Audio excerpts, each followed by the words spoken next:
जुड़ने के लिए।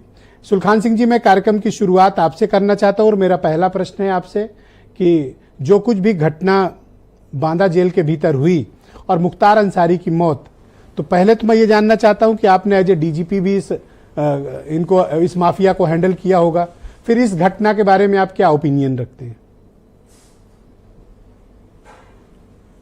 देखिए, ये घटना ब्रजेश जी इसलिए और ज़्यादा इम्पॉर्टेंट हो जाती है कि मुख्तार अंसारी ने कई दिन पहले ये आरोप लगाया था कि उनकी हत्या की जा सकती है। फिर उसने ये भी कहा कि उसको स्लो पॉइजनिंग की जा रही है और उसके बाद उसकी अगर हृदयाघात से मृत्यु हो जाती है तो ये मामला बहुत ही संदिग्ध, बड़ा संवेदनशील मामला है।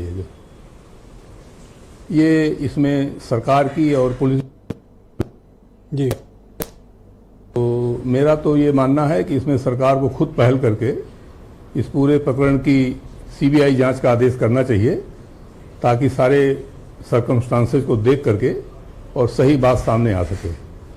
तो जुडिशियल इंक्वायरी में वो बात सामने नहीं आती है जी, क्योंकि क्रिमिनल मैटर्स में जुडिशियल इंक्वायरी का कोई बड़ा महत्व नहीं होता है। मैं आपसे जानना चाहता हूं कि मुख्तार अंसारी किस तरह का माफिया था और उसका किस तरह का मोडस ऑपरेंडाई था। आप तो डीजीपी भी रहे हैं, माफिया उन्मूलन के सेल भी आपने देखा होगा, समीक्षाएं भी की होंगी, आपका लंबा कैरियर है। कौन था मुख्तार अंसारी? मेरे डीजीपी के टेन्योर के दौरान तो यह मुख्तार अंसारी जेल में ही था, कोई इसकी गतिविधियां कहीं नहीं थी और मैं चूंकि उधर कभी तैनात नहीं रहा तो मुझे इसके बारे में बहुत जानकारी नहीं है।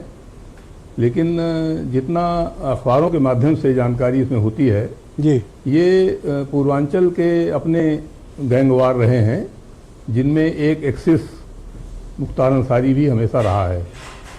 चाहे ब्रजेश सिंह के साथ टक्कर हो या कृष्णानंद राय के साथ टक्कर हो, तो ये इस सब में एक एक्सिस ये मुख्तार अंसारी रहता था। आपको ये मुख्तार अंसारी की मौत का मामला संदिग्ध क्यों प्रतीत होता है? आपको ऐसा क्यों लगता है? इसलिए कि इसने पहले आरोप लगाया था इस तरह का। ओके। और उसके बाद वही चीज हो गई, तो इससे तो स्वतः मामला संदिग्ध हो जाता है। तो उसको क्लियर करने के लिए जरूरी है कि एक स्वतंत्र जांच हो और ये जांच सीबीआई ही कर सकती है और तो कहीं से हो नहीं सकता।